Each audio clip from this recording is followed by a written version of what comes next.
to the republic for which it stands, one nation, under God, indivisible, with liberty and justice for all. Should you turn on the speaker there, the microphone on the green button? Hit the bottom green button. Hit the bottom red button. Nope, Right on the top. It's green.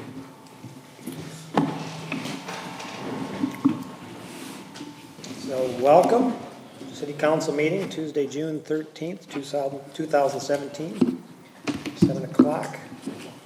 And we'll have the clerk read the meeting policy. The agenda as printed or amended will be followed so as all necessary and needed actions by the council will be addressed. The agenda can be amended by proper motion for discussion items only. Business from the floor is welcome and is allotted for on our agenda. When comments from the floor are made, you must first be recognized by the mayor. Second, state your name and address for the record. And third, you will have no more than 3 minutes to state your comment or concern. Copies of the agenda are available on the back table. Please sign in and turn cell phones off. Thank you. Now I'll ask for an approval or amendment to the meeting agenda. Mr. Mayor, Councilmember Rainville. if there are no changes from other council members, I move the agenda as printed. I'll second. Motion and second. Any discussion? For those in favor? Aye. Aye. Motion carries. We start with a public comment session. Anybody here to address the Stormwater Pollution Prevention Program? Going once, going twice. All right. Maybe just as easy as we thought it would be. How is it? Let's hope there's no storms tonight to have people come in tomorrow saying, what's with these stormwater ponds? All right, and then Lieutenant Heath, share the sheriff's report. Thank you, Mayor.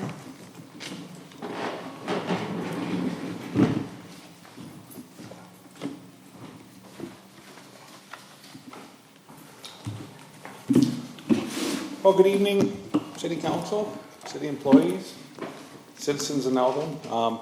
Just an update for the month of May, the sheriff's report. We responded to 117 calls for service in the city during the month. And before the meeting, Mary had asked me a question just about the report that you guys get is not a sampling of every call for service that we get. What we've done is taken out usually the most important calls that our average council likes to see throughout all of our contracts. So we have one report that we send out to all contracts, and it's not every single call for service type. So there's a lot of different calls for service type that you don't see on here, but these are the main ones that throughout our history with doing contract work that the city councils that we've served have wanted to see. So that's kind of how that list came to be. Those are the major ones. So we also have a list that our staff works from to develop this that shows all of the calls for service, and they can vary greatly, anywhere from phone calls to follow up on different cases and stuff like that people are calling for. That there's just too many to list on the reports. So that would make sense to everybody. When I look at it, I have to sit with a ruler and make marks to follow it all, just because there's so much of it. So that's why we've pared it down to this. It'd be interesting at least sometime during the year, and I don't know, again, there's so many to go through, but so far this year, in 5 months, we've had 500 calls for service. And it used to be a listing for radio calls and a listing for calls for service. And, if you take a look, there's 36 items that have been delineated here. So you wonder what the other, 80 items are that, what type of things or what categories they make up. So just, at your convenience, or if they do this already, if there's something that at some point we could get just a summation of what types of things those are, because again, if this is a quarter of what the calls are, these are significant, but we pay, our contract is partly based on calls for service, so. Sure. If there's something we can do as a city in our newsletter and our communication, our Facebook, saying, here's some things you might call the sheriff about that they don't have to deal with, we can deal with them on the city or neighbor to neighbor, or, something we can do to be more helpful without putting a big burden on the sheriff's department to say every month you have to break out 120 calls. Well, how about But something to help us look for trends and Sure. improvements. What I'll do is I'll go back and I'll try to find, if there's I'll talk with the staff that actually pull the reports and do that. I don't want to comment for them on how easy it may or may not be. I don't want to, so what I'll do is I'll find an answer and some possible things that we could do to maybe deliver that information. And then I'll bring that. I thought with our new software system in place, it'd just be like that, so. I think we've spoken quite a bit at these meetings about that software system, and we're, Not nearly as much as they do at the fire meetings. well, yes. So I'll come back to you with some ideas on things we can do to make it easier for the council to see. Thank you. Yep. And just to, I wanted to point out a few calls for service I thought for the month that were important. From time to time, I hear, and not from the city here, but I hear even officers that I work with in other agencies, they don't think that our contract deputies, have the same personal investment and get that same knowledge of a city because they don't live here and they don't work here every single day. But there was a couple of incidents this month that I really wanted to highlight that shows that, we are your police department. And whether it looks different than other agencies do or other cities do for their policing, I think the citizens get a very good product from us, and we have people that are truly invested in this community. And one of the deputies that I wanted to point out, he's come here 2 years now with me. His name is Deputy O'Connor, and he's very, very proactive, and he works this area because he really likes it.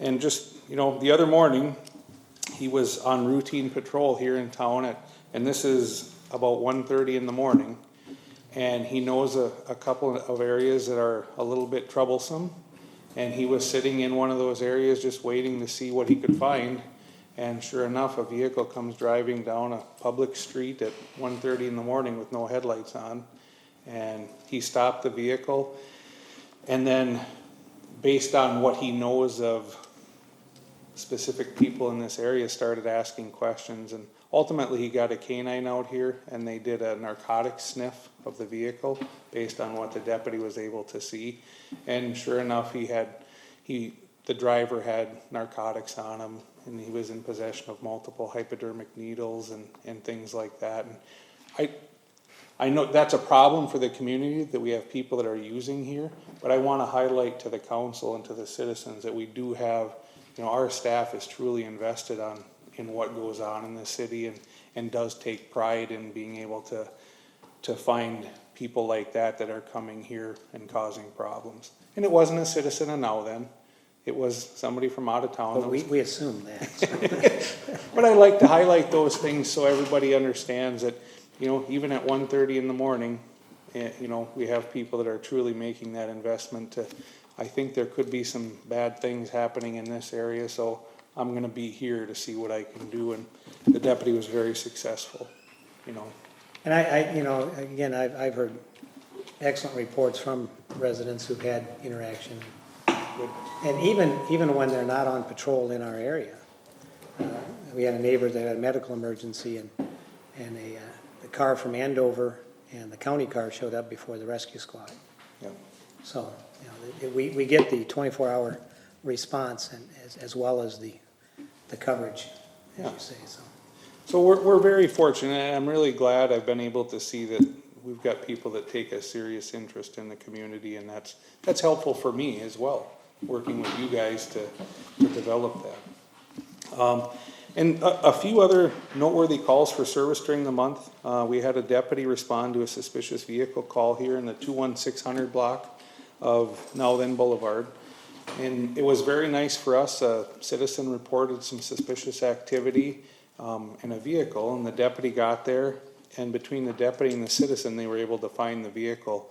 And it turns out that it was a stolen vehicle from a burglary in another area of Nowthen that had not even been discovered yet. So the actions of a citizen calling us, seeing something out of place, they were able to put that together, and the vehicle had been stolen from a burglary that hadn't even been discovered by the homeowner yet. So it was kind of one of those nice things. It was and quite honestly, we wouldn't have been able to do our job had that citizen not taken the time to call. So very nice thing for them to do. And then just another kind of an interesting incident. We talk about some of the traffic issues that we have, and this is another, this is a 2:30 in the morning case. On the 23rd of May, one of our deputies stopped a suspected impaired driver out on St. Francis Boulevard in the 20100 block. And the driver was ultimately arrested for DUI and for outstanding warrants. Again, not a citizen of Nowthen, but traveling through it at 2:30 in the morning. And while they were doing a search of the vehicle, they also found a large amount of synthetic marijuana that was in the vehicle. So the driver was subsequently arrested for the DWI and warrants, as well as the controlled substance crimes. So kind of a little bit concerning to see a lot of the drug activity, but what I can tell you is the city of Nowthen isn't alone. The drugs are a problem in all the communities we serve, and pretty much communities everywhere. Are you seeing an increase across the county? Or consistent? What I would say, there is an increase, especially, in the last several years, opioids and heroin have really dominated the media. But I just received a call the other day from a media outlet wanting to talk about the resurgence of methamphetamine. And like I explained to the reporter, methamphetamine never went away. It just got to play second fiddle to heroin because of all the problems, and heroin is very bad, and all the opioids, those are very bad, and they're causing lots of problems for our communities. But methamphetamine is truly our most impactful narcotic here in this county. And as the commander of our drug task force in Anoka County, I can tell you from personal experience there that if people don't think that the cartels from Mexico are very active in and around Anoka County, they're mistaken. We have investigations that routinely deal with the drug cartels from Mexico, who are bringing a very large amount of narcotics into this country and into Minneapolis and Anoka County. Minneapolis has actually taken over as one of the hubs in the nation for methamphetamine distribution. So we are seeing an increase, and the prices are also going down. So that's a problem in all factors for us, and continues to affect our communities in a very bad way.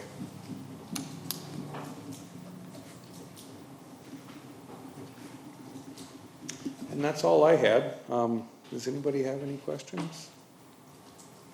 Any questions for the lieutenant? No? Thank you very much. We appreciate the proactive service. Absolutely. It's nice to be able to report those things to the council so everybody sees it.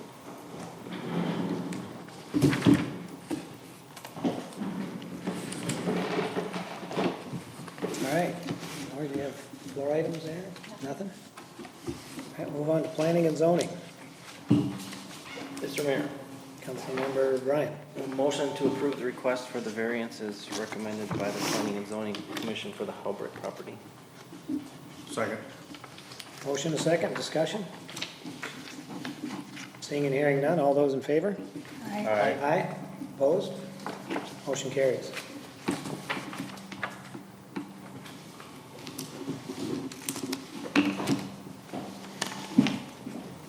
Mayor. Councilmember Bryant.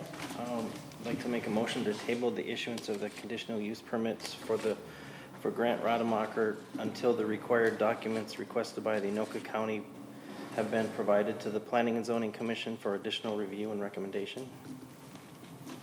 I'll second that. Motion and second, discussion. Mr. Mayor, Yes, sir. just want to make the council aware, if you're not already aware, that the city did receive a review letter from the Anoka County Highway Department, dated June 12th. And I believe everybody got that yesterday afternoon. Okay. And I think that's probably wise to go back to planning and zoning. The turn lane that was referenced in there, I would assume would be on the property, on the city property, or on that shoulder in front of the city property, leading into the new driveway, right? Yeah, Mr. Mayor, that's correct. Because there is a turn lane already on the corner. I actually measured the shoulder just before the meeting. The shoulder width is about 10.5 feet now. So to accommodate a 12-foot wide turn lane, it need to be widened approximately 2 feet. The city could make out really good on this, then. County's gonna buy that property? It's actually not the city's property. It would be county right-of-way. Anyway. Any other discussion? Mr. Mayor, Councilmember Bettinger. I think legally the PNC has made their decision and forwarded it to the council, and you can't, the public hearing is done and they made their decision, a recommendation to the city council, and we need to make a decision. You can't send it back for a new public hearing and for a second decision. That wouldn't be the right way, or it wouldn't be due process. I think we need to move forward with, we could table it and ask for more information for us. I believe we have that information now, and that's what PNC's recommendation was. But this item should not be sent back to PNC for a second approval for these conditional use permits or variances. We need to make a decision at this point. I wasn't hearing it going back for another public hearing.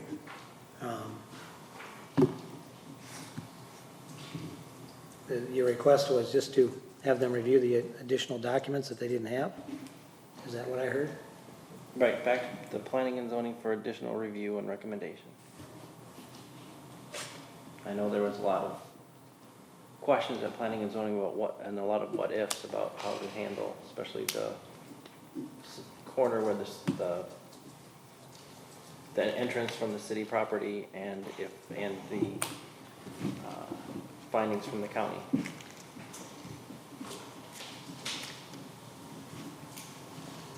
Other discussion? I guess, Mr. Mayor, Councilmember Bryant. without knowing that the county is looking for drainage calculations and the other items mentioned in the memo, can we move forward without that information? Mr. Mayor, Councilmember Bettinger. the county normally reviews that after this would be approved, and then as they're going through the design of the project, that's information would be submitted to the county before they get their permit to proceed with the construction. So that's not a problem. That's never been done before, to have all the drainage calculations and done for the county right away before we would approve conditional use permit. That's a county process.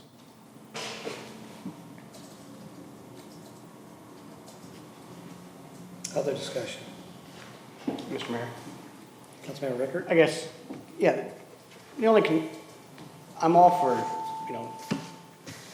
going ahead with this, but the questions that, I have now based on the information that we were just given is, the county would rather see the one entrance rather than two, so if we do that, how are we gonna do it? Number one, we haven't seen a plan on how that would be laid out, who pays for all of that. I know P&Z had some issues with some of the trees, and Grant, Mr. Rademacher has already said he'll do whatever we want him to do, so I don't think that's a concern. I'd like to see, the layout and the plan of exactly what we're gonna do, so then we can approve that. But again, I don't think it necessarily needs to go back to P&Z to do that. It's just from my perspective, I think we just need it, what the final plan is gonna look like based on the information we now have in front of us. Do you see a concern if they were to at least see the information that would be coming back to us? Because if we table it, they're gonna have a chance to see it before we do anyway. If they were to at least comment on it. Yeah, I know that was a concern at that meeting that night, that the people felt that they didn't have enough information. Even the fact that our photos were probably inadequate for proper discussion. yeah, I don't have any issue them commenting on it. Again, based on Councilman Bettinger's comments too, they did already vote on it and did pass it to us. So they've voted to pass it on to us. As far as them commenting on it and based on the information we have now, I don't have an issue with that. Do I think they need to vote on it again? No. Mr. Mayor, Councilmember Bettinger. he's asking for a conditional use permit for the fuel station and a conditional use permit for the deviation from the required 5-foot parking lot setback. I think that can be approved, and he could come back to the P&Z and to the council with a landscape plan and fine tune the plans for how our driveways are gonna connect and whatever, and them details can be worked out at a later date. But as two conditional use permits, I think we could move forward with it this time. And the rest of the information can come back to the process, to the P&Z and to the city council. That way the project can keep moving forward. Otherwise, it's totally in limbo.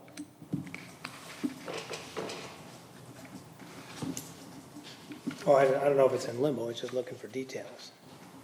Well, it's kind of hard for him to proceed further into the project when he's gonna need these things approved for him to keep spending more money on design and stuff. At least if I was a business person, I would want that before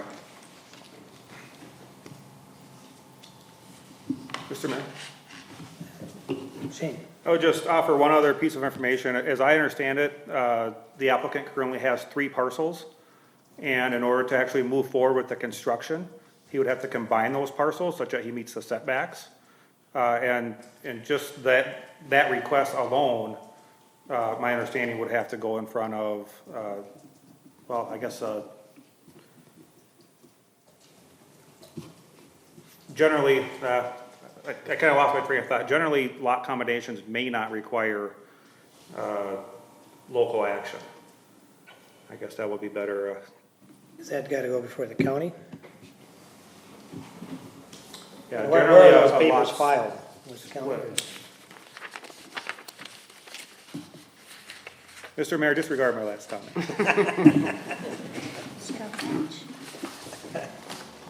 Mr. Mayor, Councilmember Rainville. concern I have is giving approval to the conditional use permits when we don't know what is going to be entailed in closing this driveway, moving this, combining it with the neighbors, the trees. And I would like to see P&Z see that. We don't know costs, we don't know how those costs are going to be shared. It could be quite an expense for the city that we've not budgeted for. And, the drainage between our drainage and the county's drainage, what is the best way to handle that? And when the P&Z had the public hearing and discussed it, there was this whole piece that wasn't discussed. And I think that's a big portion of it. The work on his on the Rademacher property is contained to his property. But this piece of it encompasses the city property, and I think P&Z should take a look at that. Weigh in on it. All right. So we have a motion and a second. Mr. Mayor, Councilmember Bryan. I get, I think we want this to go through, but I think what do we need to go forward? The big question is, how does the entrance affect the connection between the city property and the new entrance. And there were comments made by our engineer about water issues and drainage where we're just using drain tile and not having a go forward, here's the idea, or here's the proposal for how we take care of the drainage issue and plan the new entry. I think those are the big concerns and questions that kind of need to be answered. Whether that affects how the granting of the conditional use permit so that Mr. Rademacher can move forward, I don't know.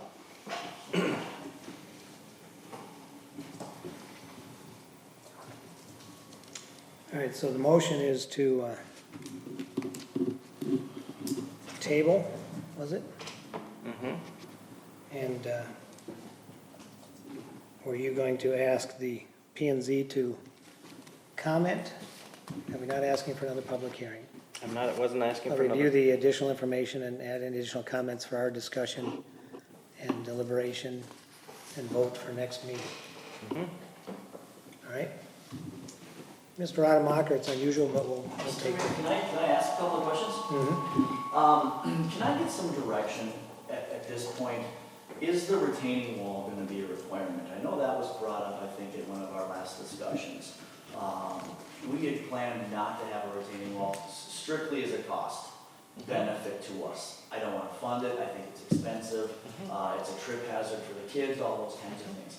If I could get some direction as I try to define our costs, the retaining wall is going to be expensive. If we can give me some direction that if we can prevent going in that direction, that would be allow me to get a more definitive number on the grading and some of those things. I did submit a landscaping plan to Liz, but that's neither here nor there. We're not going to move ahead before 4th of July or even into later July at this point, so I don't mind waiting at this point. We want to do it the right way. That storm drain, that is going to be an expense to someone. Now, if we can't, if we can determine, I guess, is there going to be cost sharing on that, or is the city going to mandate concrete pipe, or how deep is it have to go? Those construction issues, I guess, would be some of the direction that I would appreciate. Is it going to be lumped on us because we're requesting the improvements, or is the city going to have some cost sharing on that? Giving me some direction would be helpful at this point, so at least I can either get better costs defined or change my plans altogether to look at the replacement of those drain tiles. That'll affect some of our decisions to move forward or not. Thanks. I think that that's probably one of the reasons that, because we just got this information yesterday afternoon from the county. It was the end of last week, we got the information that we have catch basins and drain tiles. The plan is submitted to the P and Z, had a ribbon curbing running down to what we thought was drainage. Probably isn't sufficient to take the drainage off a road like that. So I think that's part of the question that we would have as a council, and probably the planning and zoning, when they said they didn't have enough information, some of them. In discussion with the engineer, there was a question about continuing a small retaining wall like that. Now, could that same purpose be accomplished with appropriate curbing, so the water is directed where it's intended to be? I think one of the concerns with the ribbon curbing was how much grading would have to be done on the park property, and with the additional information we got from the engineer, how much of that park already settles to that area, to those drain tiles. So I think that's really an unknown at this time. I guess I would impose upon the engineer at this point to help guide us there, because again, in conversation, off the top of his head, he thought maybe the retaining wall is a good idea. As you say, it's a trip hazard. Can we do the same thing with a curb? So I don't know if, Shane, if you have any insight on that, or would care to share it? Yeah, Mr. Mayor, I can speak to that. The curb, I do not believe would have the same purpose as the retaining wall. Also mentioned in the county review letter is the site distance limitations because of existing trees. Really, that first row of I don't know if it's 6 or 8 trees. Those appear to be, well, I guess it's actually, thinking back now, it's 14 trees on city property. There are actually quite a few, most of the trees are actually on the applicant's property. So either way, I think most of the trees are going to be removed with his project, and then at least half of the pine trees would have to be removed anyways to provide adequate sight distance. So really, I don't know at this point if, the retaining wall, possibly we could save, maybe half of the trees on the city property. But it does have some drawbacks, as Mr. Rademacher stated, with, it just, if a vehicle drives off that retaining wall or something to that effect. So the retaining wall is actually raised, the one that's there right now, on the city side, the fence side of it, the earth is up to the top of the retaining wall, heading down into the park. So that's flush on that side, but it's coming from the park to the driveway. You would have a drop off of 1 to 3 feet or whatever it would be. Right, the driveway would actually be at a higher elevation. The driveway would be higher than the retaining wall? That's correct. Oh. The driveway would be higher than the adjacent city property, which would necessitate the retaining wall. Or allow, if the city were open to allow the grading onto the city property. I think that's the direction that Mr. Rademacher is asking for tonight. And we could come back to the council and provide some better information. I also noted in the county review letter that a turn lane is required, but the wording for the removal of the access points, they use the phrase "if possible," and we recommend that the access points be consolidated. I would agree with that. I mean, everything that, all traffic engineers will tell you that many access locations and that short of a distance, just cause for increased accidents. But if I'm reading correctly, it's not a requirement of this plan. And so I had a short conversation with Mr. Rademacher. I called him a little bit earlier today. And at that time, his preference was to not connect the driveway to his entrance to our parking lot, to the city parking lot, if it meant a bunch of additional costs, and was not going to be a requirement. So from my perspective, if it's not a requirement, but yet we would still like to see it done, maybe the city should consider some cost sharing options, just so we can accomplish that connection that we've been planning for the past about 15 years or so. The turn lane, how far back does that go from where the new driveway is proposed? How far north? The turn lane is not designed yet, I mean, how long is a turn lane typically? at least 300 feet, So that would go in front of taper. plus the taper. But the tapers, we only have to widen out another 1.5 to 2 feet, so. But that south driveway in this parking lot would be in the middle of a turn lane, That's correct. which is, I don't know that I've ever seen that done. I mean, that'd be pretty dangerous. Have somebody looking at turning and somebody looking at pulling out. I mean, is it, Right, I do think that a safer location would be on the entrance road. And the other tough part for the council is at this time, we don't have any cost of how much this connection to, from the parking lot to the entrance road would be, or how much it would be to upgrade the storm sewer pipe to allow vehicle traffic. so if the driveway were to go in as proposed and there were no retaining wall, then the proposal would be to grade from the driveway or from the curbing and Down. level that out towards the drainage area, Right. which would in effect eliminate all the trees. That's correct.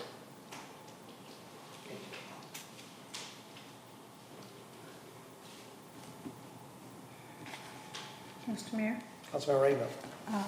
Also, looking at the letter from the Anoka County Highway Division, They are stating we need to submit calculations for runoff and such, and the drainage calculations, grading and erosion control plans, right turn lane construction plans, the ACHD design requirements checklist for county highway modifications. So those things are required. Unless I misunderstood you, Randy, I thought you said that normally isn't done until during the project. I read this that needs to be done prior to the project taking place. So I don't know, Shane, if you, Mr. Mayor, Councilmember Bettinger. it typically happens after the project's been approved, but the final design hasn't done. It's got the final design, the total thing hasn't been designed yet, so the county can't review drainage calculations if you don't have a design. And he can't design it if you don't give him his conditional use permit for parking lot setback, his conditional use permit for the island. All them things come into play. And like he said, he needs a decision on the retaining wall. All them things come into play. And so until them decisions are made, you really can't decide how much water is gonna be. The county isn't gonna want any more water running out to the county right away. right, So, and that's what they're gonna be looking for, and that's different than what Shane's got me looking for. But typically, them are given to the county after the project's been approved, but before we allow them to start construction in the county right away. They have to submit them calculations and their designs to Norfolk County for review. And our design team will look at it, review them and approve them, and then we'll give them a permit to do their work in the right away. Now, as far as, the two driveways being combined together or hooking up to Rademacher Service Road, if that doesn't all happen right away, I'm sure the county would be acceptable to that, as long as we, because we don't have the funds to do it. As long as we would agree to do it when monies become available to connect to that service road. I mean, that, like Shane says, it's a much safer condition. And it was agreed upon 15 years ago that that's what should happen for this commercial area, so.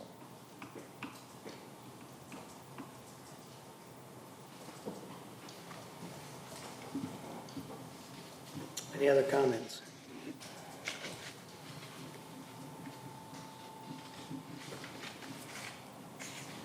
Mr. Mayor, Councilmember Bryan. does that, Mr. Rodmacher, does that help? Does that give you what you're looking for? No.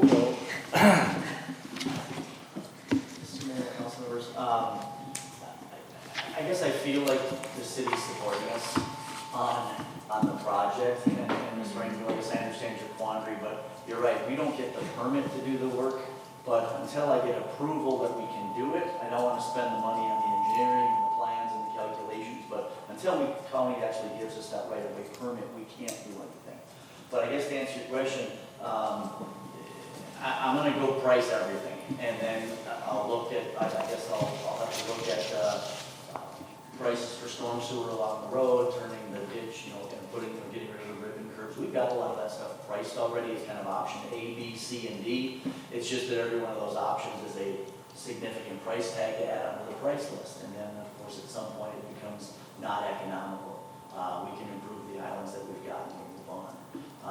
And that's not a threat. We just have to, when I do the plans, I try to make it what's going to work economically for the city and for us. I do think joining these together would be great, but I assume that was concrete pipe out there.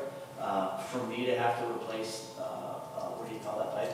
Drain tile. Drain tile. If I get stuck having to replace that myself, I don't know, that's not part of my budget, I guess. And I don't want to spend that. So that was my comments to Shane, is if that's a $30,000 price tag, why am I getting charged for that just because I want to improve the roadway? But I'll do the work, I'll get some price tags assigned, I'll turn some over to Liz, and we'll see where we shake out when it's all said and done, but, we're not gonna make the holidays anyway, so we're not going anywhere. So, I'll do some more homework with Councilman Brand, and, I'll see you next month. I hope I don't have to go back to P&Z, I hope we're not doing this in September, because then I'm done for the fall. So hopefully we can expedite this. I would speculate on behalf of the council that definitely won't happen. All right. All right, I'm gonna call for the vote. Mr. Mayor, can we repeat the motion? Lori, can we impose upon you to read back the motion?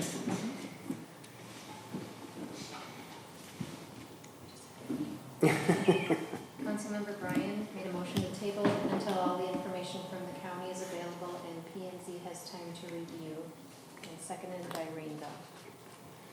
Can I just get clarification that P and Z is not going to vote again? They're just gonna comment? There'll be no public hearing, and they are simply commenting at this point. No public hearing, more time to comment. And I guess I'd like clarification too, because what I heard you say is until all the information's in from, that's to be in from the county, it doesn't sound like that's gonna happen, and so, but until additional information, and it sounds like what Mr. Rademacher will have some, and there'll be some information now that Shane's seen the county documents. So I think there's additional information they can comment on, but it gives us a chance to walk through it and take a look at some of the cost options too, because again, from the standpoint of the city, if we're committing to it, we need to know what we might be stepping into, so. So the same way Mr. Rademacher needs to know what he's stepping into, we need to know what we're getting into here, so. And I understand, some of the planning and zoning commissioners wanted to keep all the trees. That may not be an option, but there will be replacements. Mr. Mayor, Councilmember Ricker. and again, based on retaining walls, again, I think there'd be a huge cost to run a retaining wall that length. So I'm not opposed to letting, again, if Shane agrees and drainage is adequate for the grading to go on the park property, but if we do that, then I think Mr. Rademacher has agreed that he'd put some trees in there to kind of, as many as we can without, limiting the sight lines. And I think would be kind of somewhat of a compromise from that aspect. Well, yeah, I think the trees, obviously have to be out of the sight lines for the intersection there, both for our driveway going out into the road and the road going out onto County 5. So that's no question, the trees will be somewhere else. I think just the idea is it graded so that the driveway runs south or north? And if it runs north, somebody has to do something because the drain tiles won't keep up. So I think we can at least have time to have that discussion between the engineer and the planner, and Mr. Rademacher can take a look at his options, and then I think we have a more fruitful discussion and make more sense of both of our dollars. So at this point, the motion is to, as understood, is to allow the additional information to pass through P&Z again for their comments, and to come back to the July meeting and give Mr. Rademacher a final answer. Mr. Mayor? Is that the way I understand it? Yes, but I think we need to amend it to take out the required documents requested by the county be provided to the planning and zoning. The additional information that can be made available by the P&Z meeting. Right, yes. Because we're not gonna have everything in it. It sounds like not everything is required. No, but again, people now have public information that they can ask questions and make comments accordingly. And again, if we want our commissioners to be part of the process, they can at least give us their opinions as we make our decisions. All right, so with that being the understood motion, that we will take action in July. On additional information being available to us. I'm sorry. The information will be provided to the P&Z and comments will be brought back to our July meeting. That's understood by the motioner and the seconder? Yes. All right, with that being the motion, all those in favor? Aye. Aye. Opposed? Motion carries. Mr. Mayor, Councilmember Rainville. for item C, the fee schedule, ordinance 2017-02, we had some discussion at the workshop as to how to word on page 5, letter F. And I would move the verbiage to read, no rental for residents over the age of 52, no rental charge for 52? 52, apologize. 50 or 62? 62, I'm reading 62, I'm saying 52, I apologize. No rental charge for residents over the age of 52, funerals for family of residents, government groups, state, county, city, census-related precinct caucuses, and independent nonprofit groups active within the city and whose focus is providing services or events to the residents. Like that, for the second. Other than you said 52 again, instead of 62. 52. I apologize. I'll second that at the 62. It is, I have 62 written down. I apologize. I don't know why I'm doing that. All right, we have a motion and a second. Mr. Mayor, Councilmember Bettinger. is that to approve the whole thing with that? With that correction, Okay. yes. And is that with the other corrections as highlighted? Correct. At our workshop? The Yes. 24A and 26-2? Yes. All right, any other discussion?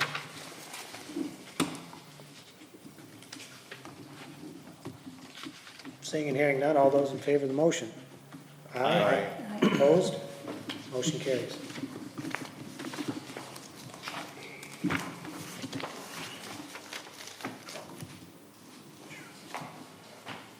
Mr. Mayor, Councilmember Bryan.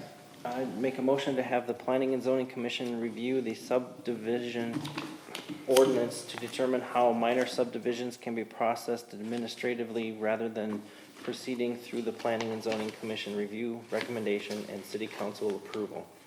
The recommendation shall identify the parameters for such action and identify what will trigger the mandatory review by the Planning and Zoning Commission and City Council. And to assist the Planning and Zoning, I would like the memo file 122.03 to be forwarded to the commission members. Second that. Motion and second, discussion. Seeing and hearing none, all those in favor? Aye. Aye. Opposed? Motion carries.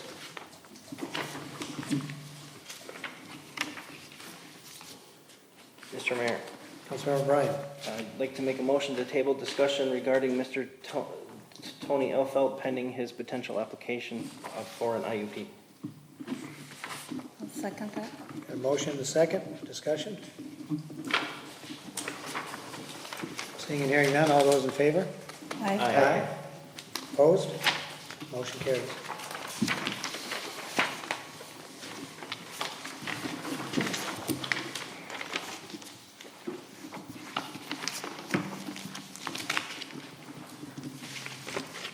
Mr. Mayor, Councilmember Bryan. I'd like to make a motion to request a work session to determine the assessment guidelines for the city using information provided by the city engineer who has proposed 3 different types of projects, of which projects could require different ratio for financing. Those 3 projects would be Old Viking, Ebony and Garnet, and Rogers Lake area. Second that. A motion and a second, discussion. Mr. Mayor, Councilmember Bryan. I think one of the challenges I'm having right now, understanding we want to move ahead, but questioning the, what's the right percentage? Do we include direct or indirect access? There are several conditions based on the 429 policy regarding green acres and seniors, et cetera. I think we just need to take more time to work through that so that we can move forward and have some direction as a council to work on our roads. Other discussion. Mr. Mayor, Councilmember Rainville. Corey provided us with the piece that she had sent out a while back. I appreciate that. I don't know if there's additional information we could ask to have staff prepare prior to a special meeting so that we have as much in front of us as possible. I was thinking of looking at other towns that are similar to us in size, types of roads we have, and what are their policies?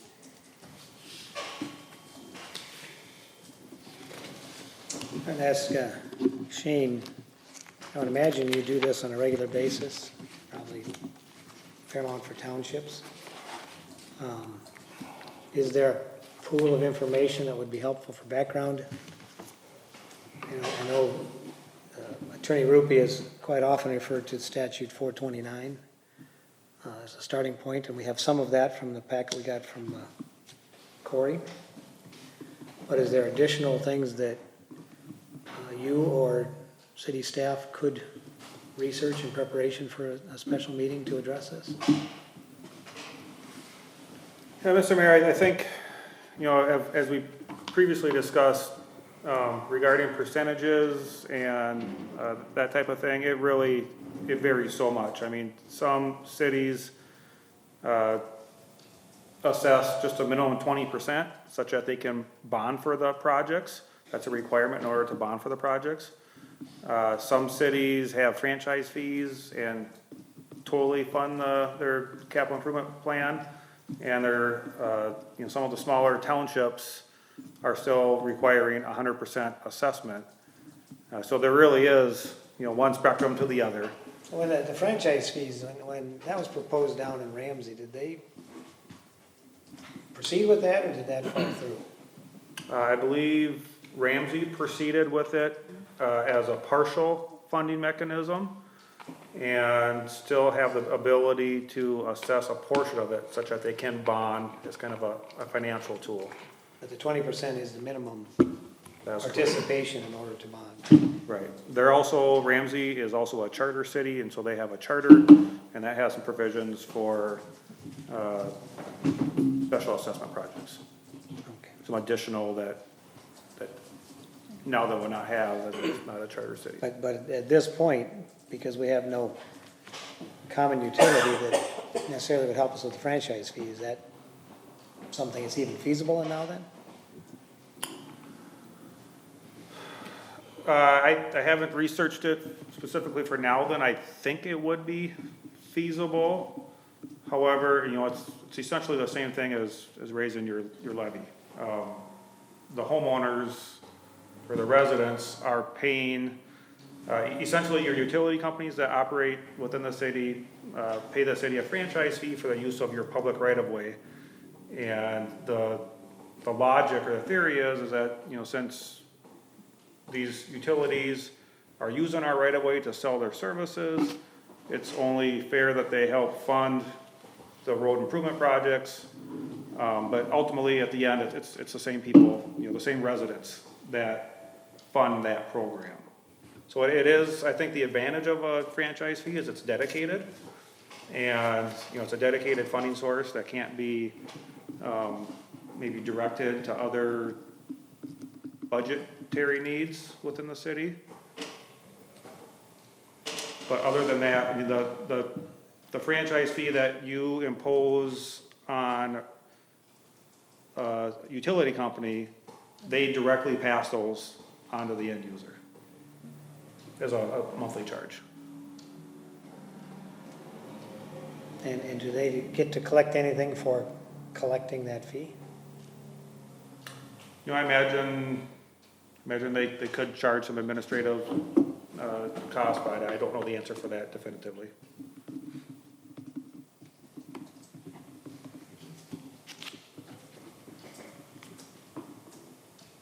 Mr. Mayor, Councilmember Bettinger.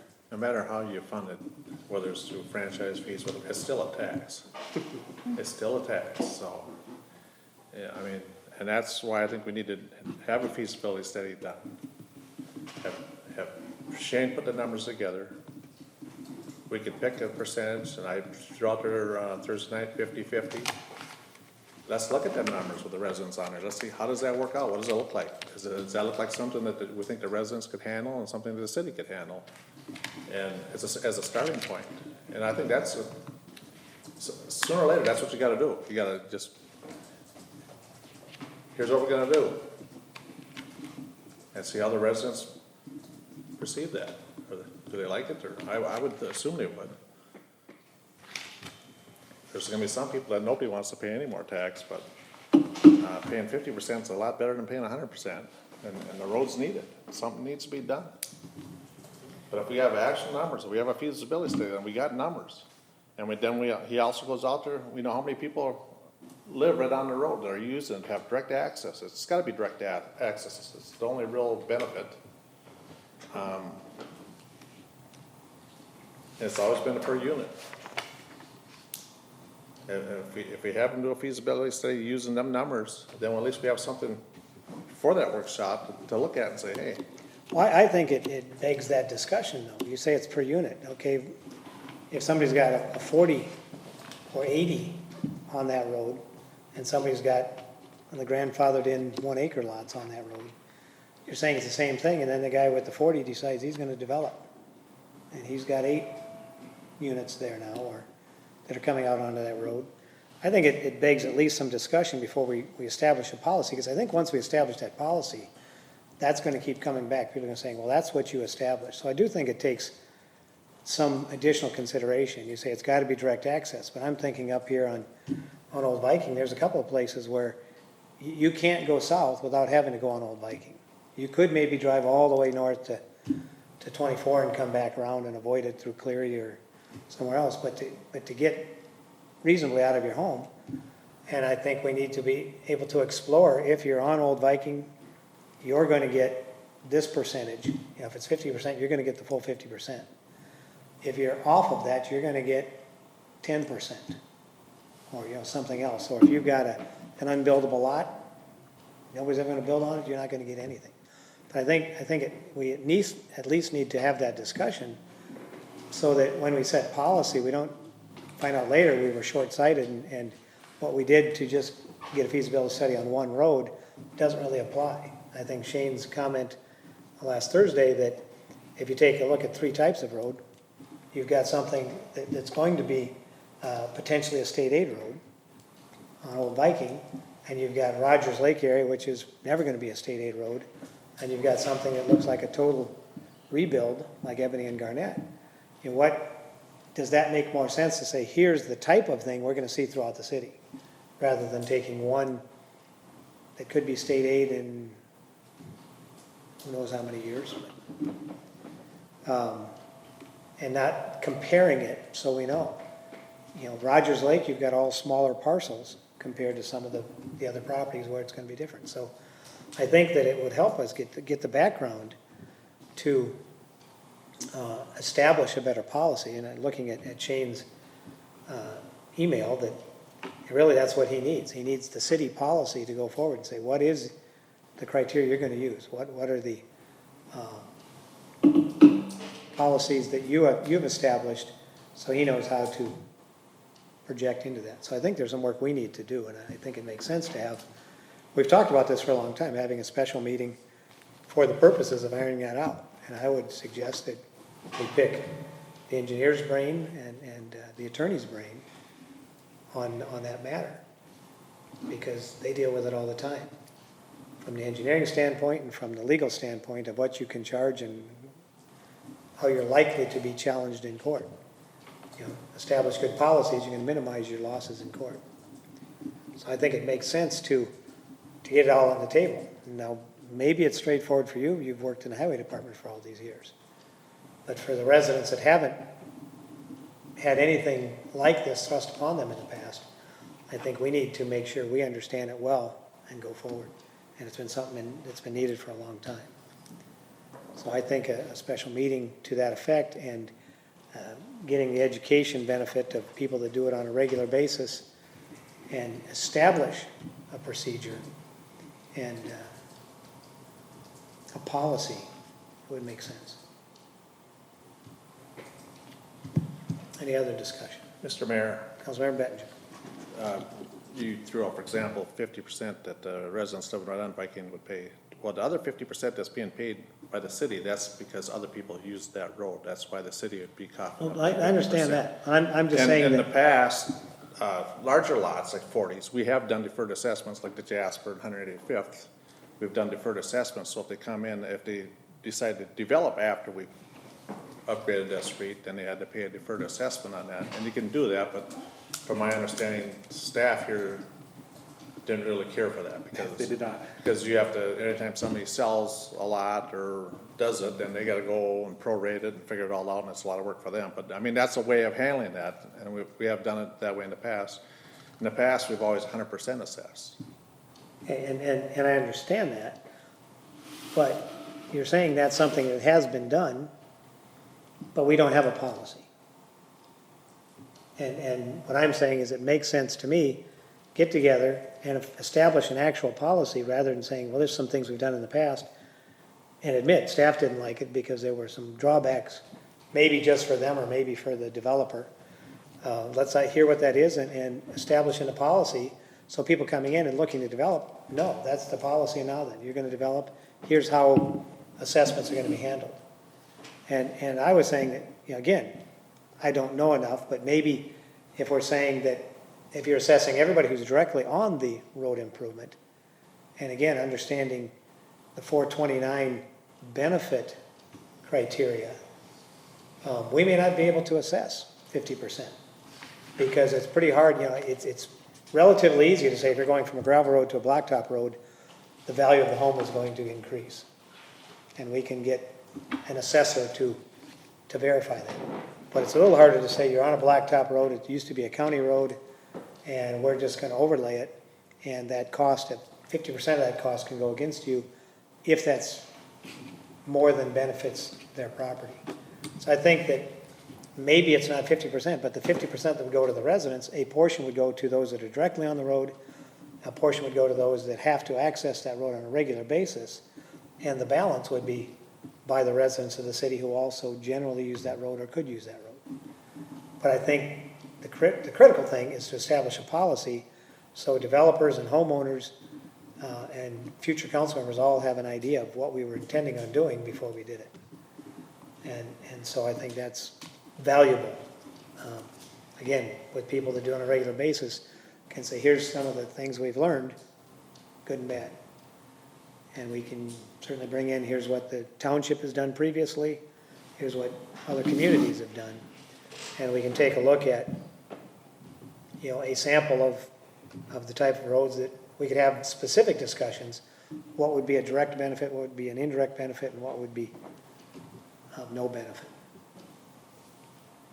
So, that being said, the motion is to call a special meeting to discuss that and establish a policy. So we can then feed the information to the engineer to come up with a reasonable feasibility study on whether it's that road or the three sample roads we talked about. All right, and who seconded? I did. All right. So that being the motion, all those in favor? Aye. Opposed? Nay. Motion carries. Mr. Mayor, Councilmember Rainville. I move consent agenda items 1.1 through 1.10. Second. All those in favor? Aye. Aye. Opposed? Motion carries. Mr. Mayor, under council item number 7, letter A, accept or reject the bids for the recycling center addition. I move that the council reject all bids and direct the city clerk to notify Anoka County we are unable to accept the grant based on the dollar amount of the bids received.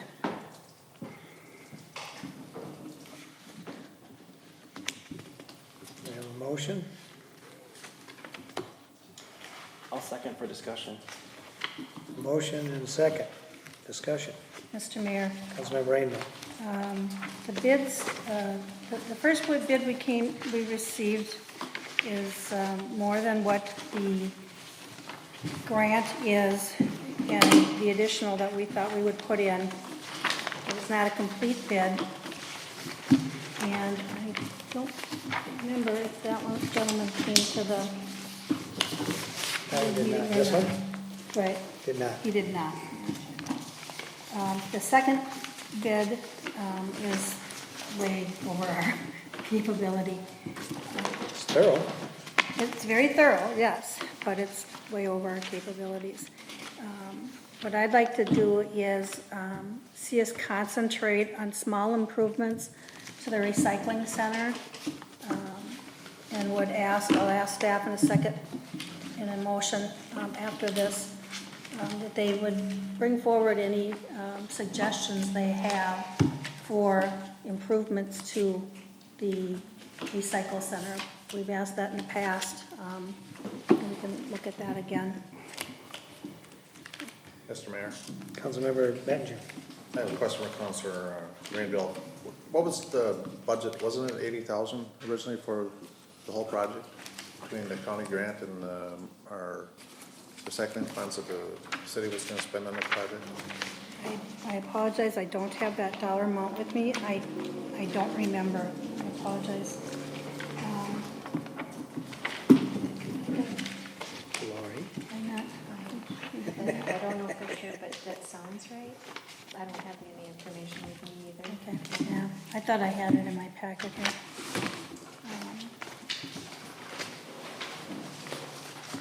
I will find that out.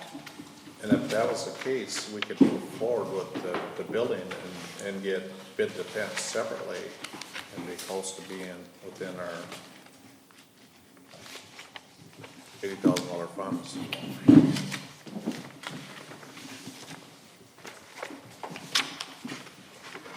I apologize, I thought I had that in my packet with me.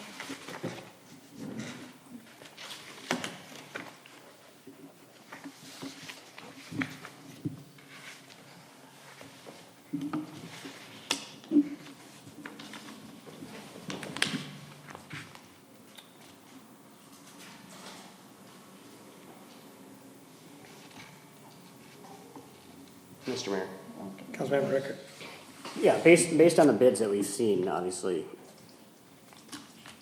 it's easy to see that we can't do the entire scope of the project. So instead of not doing anything, I would like to, if we can, see us do it in phases and get as much of what we have figured out or budgeted for done.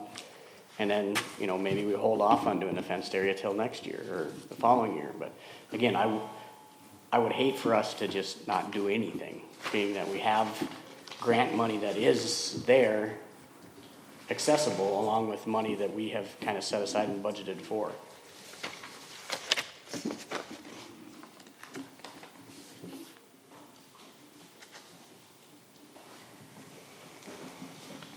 So Councilmember Rickard, I understand your thoughts. My concern I have with the first bid is that party did not come out for the bid meeting, and that was a requirement of submitting a bid. And he, per Andy's memo, he also does not have, what did he call that? Geotechnical soil testing. Yes, and that was not included in that. So it's not a true complete bid.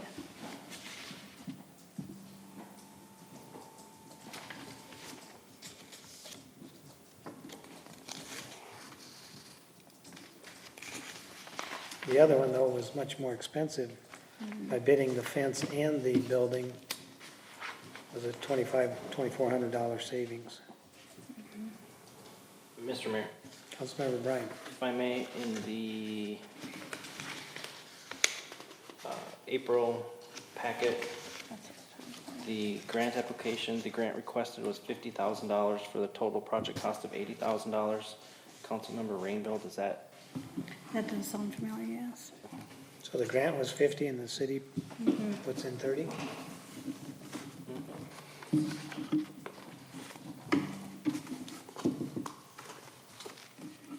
Mr. Mayor? Councilmember Rainville. Though again, the low bid that came in did not adhere to the requirement of submitting a bid. And that concerns me with how you can bid something without coming out and looking at it. Mr. Mayor, Councilmember Ricker. everybody was supplied plans. I guess from my perspective, if you have the plans in front of you, you should be able to bid what the project is. You don't necessarily, I guarantee you, not all builders go look at every site prior to bidding on a job. if I get a set of plans in front of me, I should be able to bid on that. Mr. Mayor. Councilmember Bettinger. Yeah, and Andy, when he gave his report, said the company had called him many times, and he's worked with both of these companies, and said they're both do a really fine job, so I would feel comfortable with going forward with the low bid, just to get the structure done. And Andy did say because of the geotechnical stuff wasn't done, that to plan on 15% contingencies, so which would put us a hair over budget, but we'd have a nice building when we get done.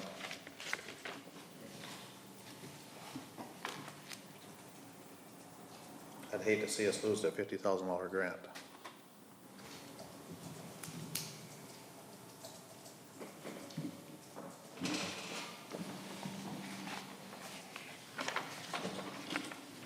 So, Mr. Mayor, Councilmember Bryan. 15% over would be about another 10,000 if my rough math is right, so that would put us $5,000 over budget.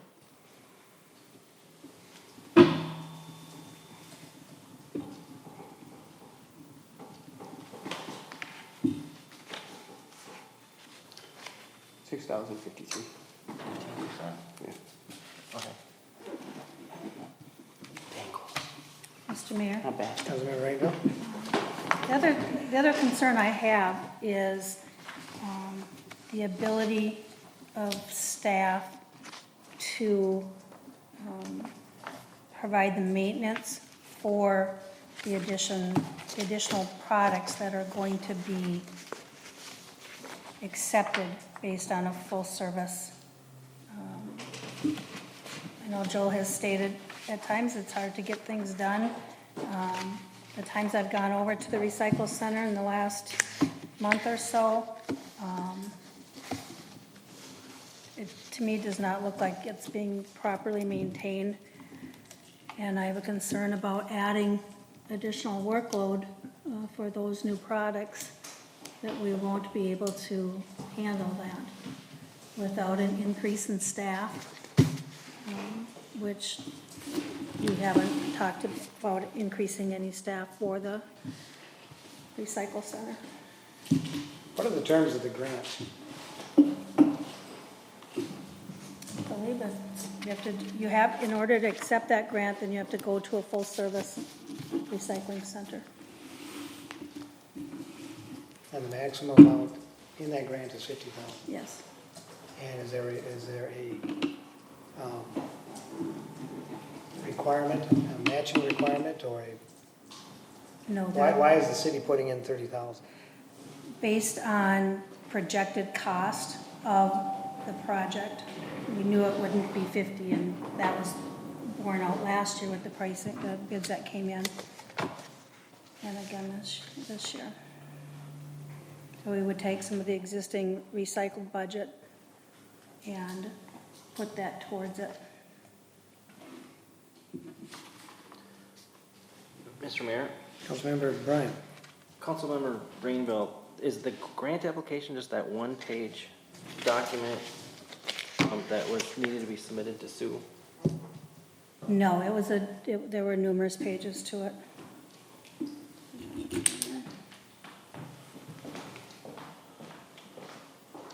I don't believe Corey put the entire proposal into the packet. Mr. Mayor, Councilmember Bettinger. as far as the labor to run the recycling center, that's totally run on monies that come from the county for recycling, so it doesn't cost the city any tax dollars whatsoever to run that recycling center. And that's where the $30,000 is coming to, it's from the county, from recycling funds. So we could get this $80,000 improvement to our recycling center, so we can provide a bigger and better service to our residents and recycle it more. And we've had extra funds, so if we do need extra staff time spent over there, the money's there. I don't think that's the question, of the money's there. It's you know, when we had our recycle day this year, we questioned how well the sweeper that we bought last year with the funds we had was working, and we were told it hadn't been used yet because there was confusion over to who had keys to it and how to run it. And so to our understanding, the first time it ran was recycling day a couple weeks ago.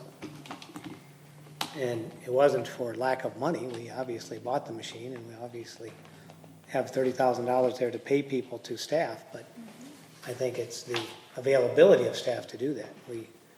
We have some coverage on weekends. I'm not sure how consistent, talking with our staff, how consistent that coverage is. And I don't know how consistent the county is, because nobody's really monitoring that. And so what I heard the council member say was, you know, it would maybe separate from the grant, but maybe before we can be a full-service recycling center, we need to take care of what we've got.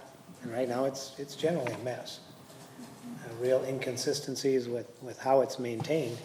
And if we were to take on additional materials, especially carpeting and siding and mattresses, there would be additional cost, which generally has been borne by the county, because we haven't maximized anything yet. But there has to be the maintenance of it. And right now, we're not, for whatever reason, not to impugn anybody, but we're not maintaining what we do have. If we bring on larger, heavier items, what's the proposal on the part of staff to handle that? Do we need an additional person to be able to staff a full-service recycling center? So I think there's two issues here. One is the opportunity to pursue this grant.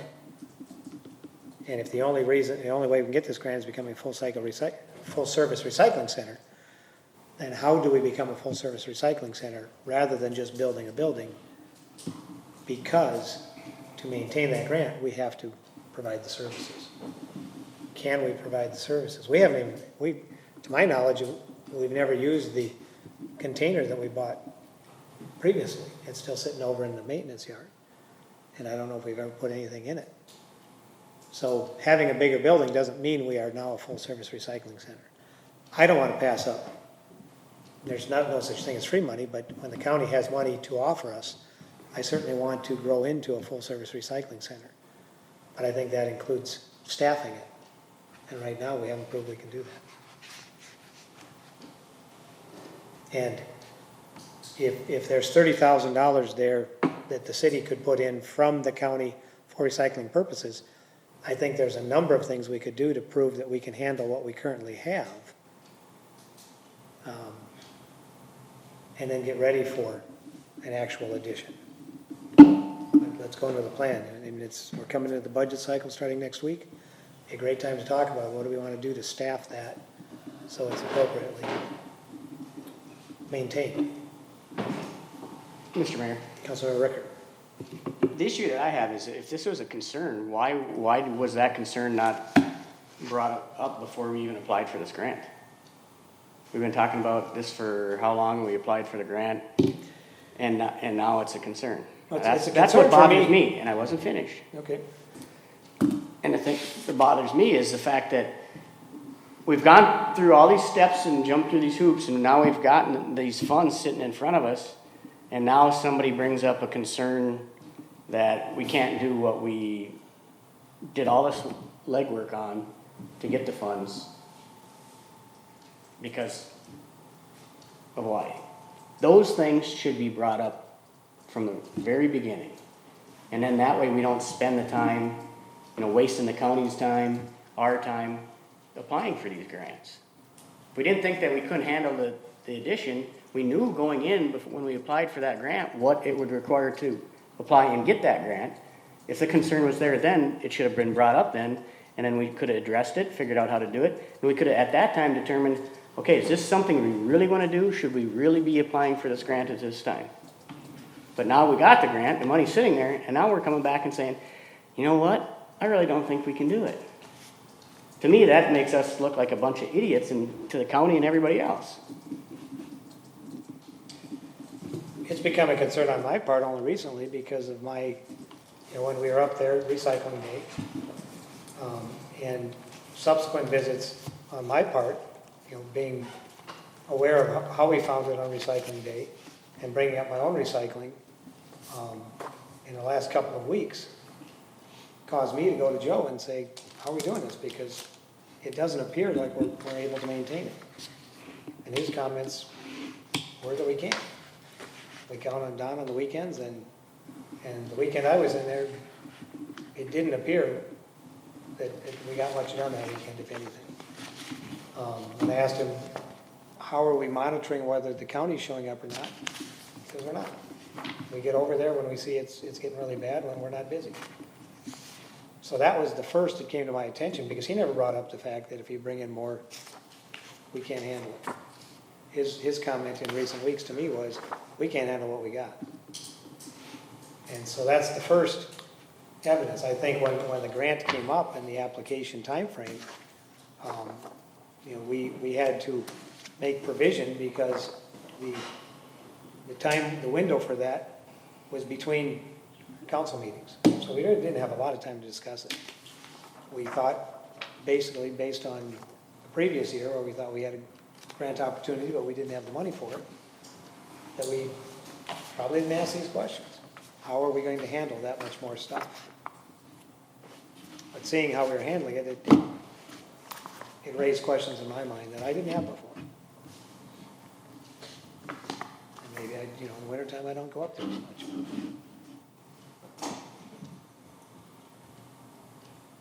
My other concern is the significant discrepancy between the two bids. I mean, the one with a Gantt chart and a thorough proposal and a geotechnical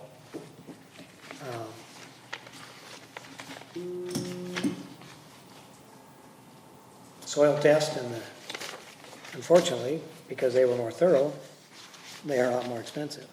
I don't know anything personally about the other bid, other than they didn't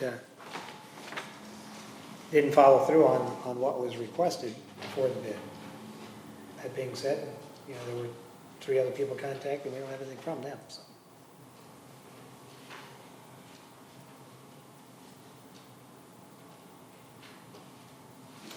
Mr. Mayor, Councilmember Ricker. I guess, what is the timetable through the county to either accept or use the funds? I would, to Councilmember Rickard, I'd have to look back at which I do not have with me. Because again, it's basically a 2/3 to 1/3 cost comparison, county money compared to city money, and I just would hate to see us squander that away. If we have the time to get some provisions or something in place where we feel more confident. I'm up there quite a bit, or in that general area quite a bit, and the people who the county bring up are usually guys from the workhouse. Are they monitored? No, never. No. So is there a way to work better with the county to know exactly what hours they're going to be there and have staff there to have them monitor and give work instruction too? I've seen several times the guard or whatever you want to call him, who drives the shuttle, him being on the other side of the station smoking a cigarette. I'm all, over. I've even seen him sitting on 2 recliners in there smoking cigarettes. So it's. Yeah, that was a question that was brought up to me when the complaint was the television wasn't working right, and I'm like, okay, on weekends or with the county, are we really paying people to watch television? Joe had to get a new television because it wasn't working right. And when I'm around during the day and I stop in when I see the county van, and I always seem to catch them on break. But generally when they're done, the cardboard's done up, and at least the majority of stuff is there. I think it begs, maybe not at this time, but But after my discussion with Joe and seeing what, the other day, one of the containers was completely filled with aluminum. And Joe informed me that Don doesn't move the aluminum down here anymore. Okay, well, that's probably one of the bigger problems we used to have is you don't want the county doing it because tin cans get in there. If they find any tin cans, we get tin prices on the aluminum. Don was really good about sorting through it, going through the magnet, and making sure only he was bringing it down here. So some things happen that we're not getting the same response from both, maybe from Don, but certainly from the county. And Joe indicated it's not his job to supervise that. So we need to have some understanding from staff who is making sure that those are happening. It was always Debbie before.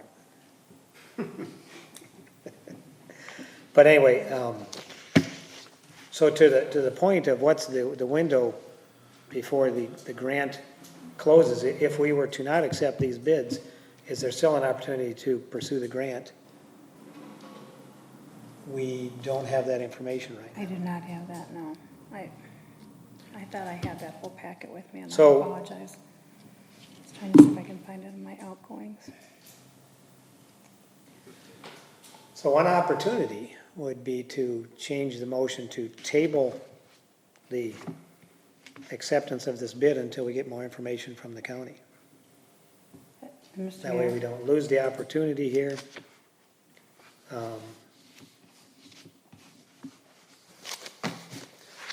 Mr. Mayor, Councilmember Rainville. I would be willing to amend my motion to table it until we get, I can provide the additional information.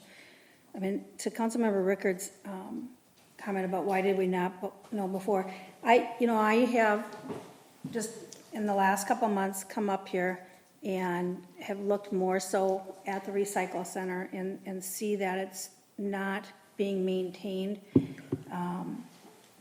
And I think that we need to have a policy or have a procedure in place that states whose responsibility is it to maintain the recycle center. And again, to take on additional work when our staff is having difficulty getting work done that they have already assigned to them, I don't think is a smart move. I mean, it is nice money from the county. I would only hope that next year they continue to have money. They have, for years now, had additional ability to grant grants, and hopefully that would continue. When you talk to the recycle coordinator, they're, I'm not saying flush with money, but they do have good money. And so hopefully we could do something later on. But I just think that right now, we're gonna bite off more than we can chew. And that doesn't look good to the residents when they come in to use the building. And it's not fair to staff to ask them to increase their workload with the existing numbers that they have.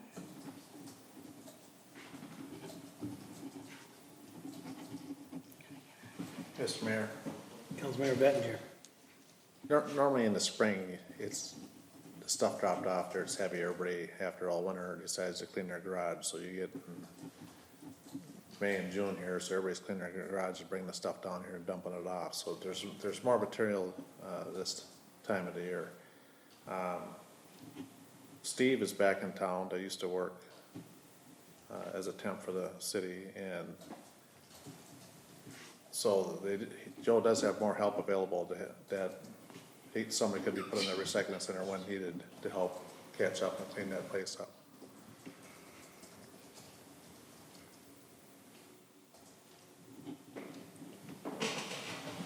Mr. Mayor? Councilmember Rainville. The issue I would have with that, Councilmember Bettinger, is Steve left us last year saying he'd be back, then drew unemployment and said he wasn't coming back. So I would not want to count on someone that has done that to us in the past. I know that he was a good employee and did good work, But I would hesitate putting, going that route. I think to the point is, you were talking about policy and procedure. What is the standard? And I think that's one of the challenges we have with the small staff that we have and the council members and our go-rounds in the past about micromanaging and stepping on each other's toes. But I do think that at some point we need to define who is responsible for the standards of maintenance. I was down at the park this last weekend, and every parking spot was filled. They were parking along the driveways, and I don't know where they're all coming from.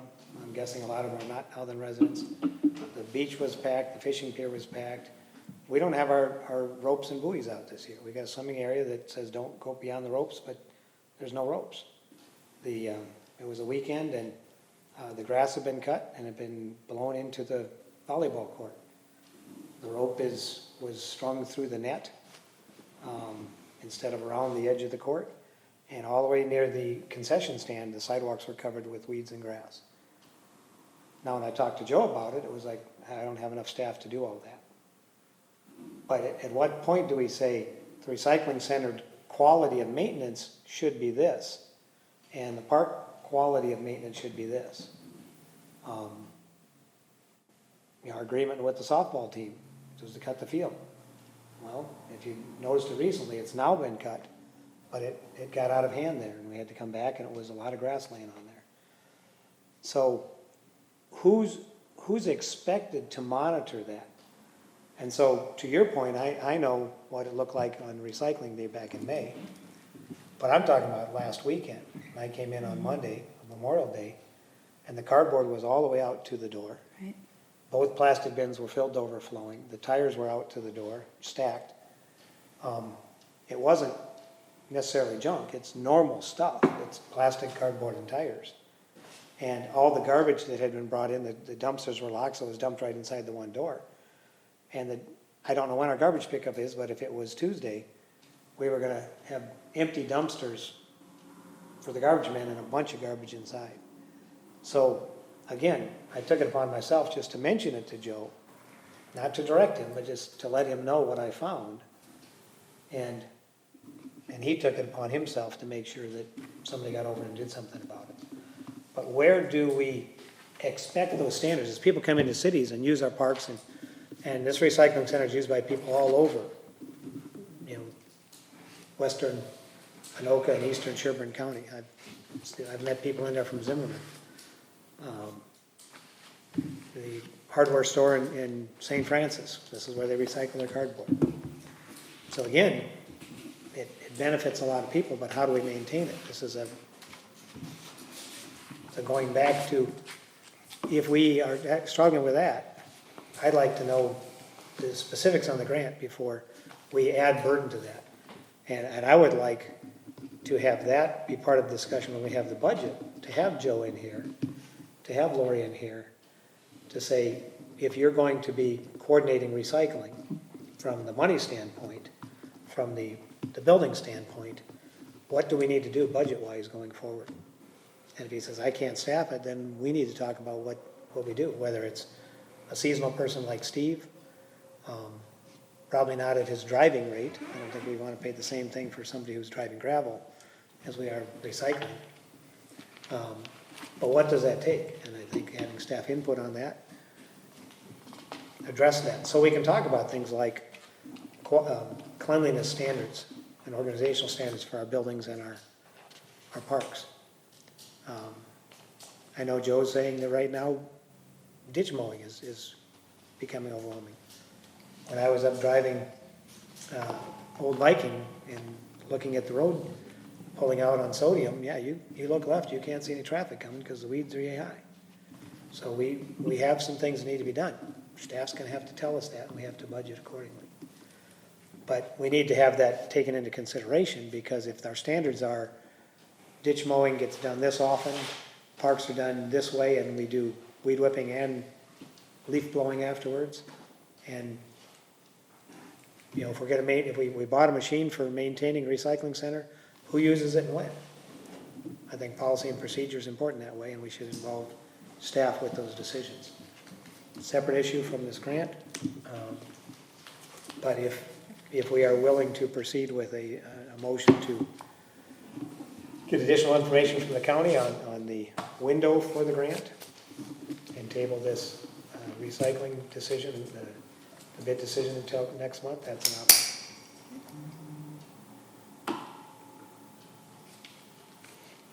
Mr. Mayor? Councilmember Rainville. I would amend my motion to say that we table the bids, direct the city clerk to notify the two bidders that we're tabling at this time. And we'll work, if we go forward, we would work with completion dates, work with them. And I will get all the information put together from the county. Mr. Mayor, Councilmember Bettner. yeah, you may have, these contractors, you may have to see if the completion date works anymore, or no one, they may have other jobs, they may hold their bids altogether Right. by delaying it too, so. Do we have a second to that motion? Second. Yeah. Okay, we have a motion and a second. Any other discussion? All those in favor? Aye. Aye. Opposed? Nay. Motion carries. Mr. Mayor?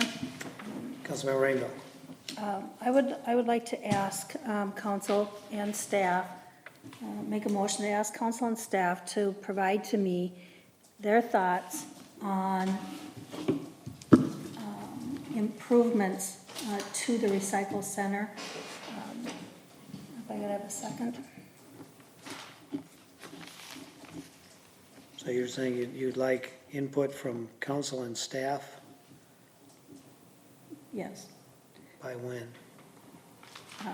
next 30 days. So that's really a request, except for staff, you're saying? Well, I mean, it's pretty hard to impose that on council. well, You either it's, can get it or you're not. I mean, yeah, right. Staff, you can impose things on, and you're gonna get what they can give you. I'm looking for people's suggestions. If we don't move forward with this, what are some other options that we can do within our existing budget? And that would be improvements to the recycle center, whether it's hours, better signage, part-time employees, different containers, any type of things like that, that would, either council or staff feel that would be beneficial in trying to operate the recycle center in an easier fashion.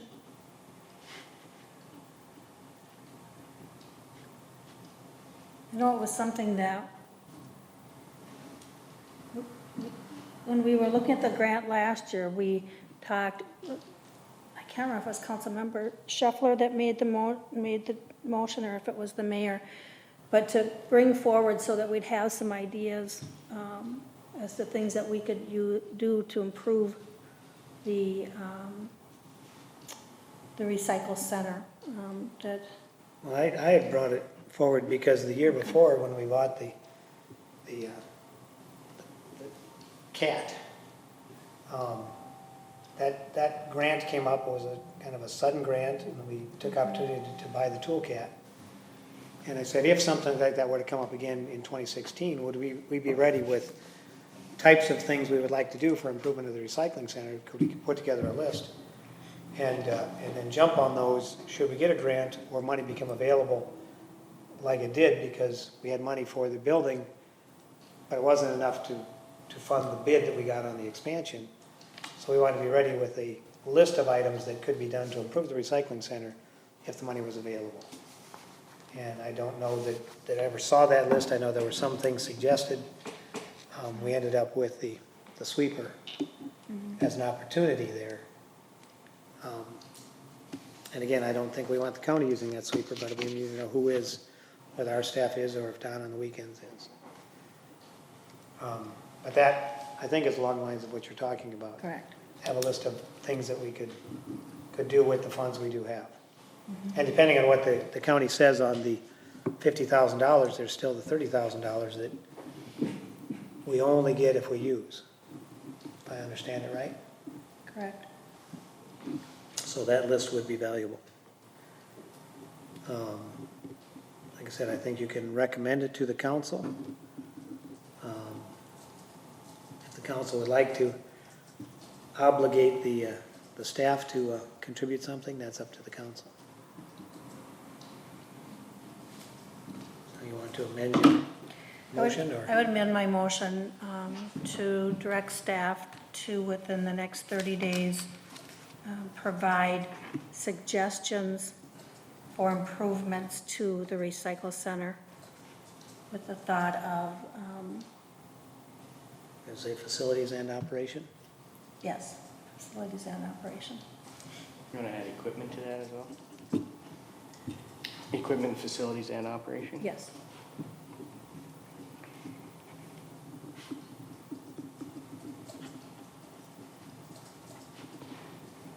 All right, we have a motion.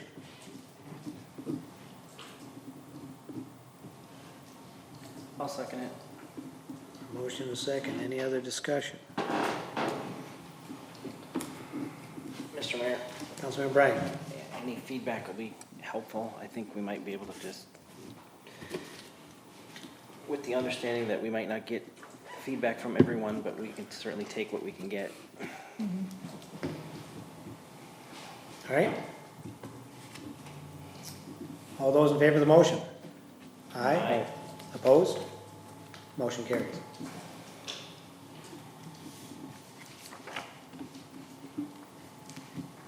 Mr. Mayor? Councilmember Rainville. Under council items 7B, scheduled budget meetings, per the conversation at the workshop, we had scheduled June 19th, July 17th, and August 21st.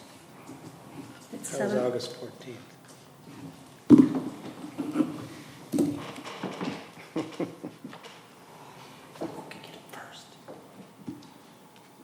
I had it on the 21st. That was 14th. I have it 14 too. I would know the 21st, that's my Oh, I anniversary. have, yeah, it is. Send us a memo on that. All at 7 PM here at the City Hall. So June 19th, July 17th, and August 14th. 2017 at 7 o'clock. Okay, we have that motion to formalize those meetings and get them posted. So it is the 14th, right? It is the 14th. 14th, that's, which is what's on my calendar. God, All right, I'll second that motion. All those in favor? Aye. Aye. Opposed? Motion carries. Mr. Mayor, Councilmember Bryan, motion to adjourn. Second. meeting is adjourned. 8:45, we beat it by 5 minutes.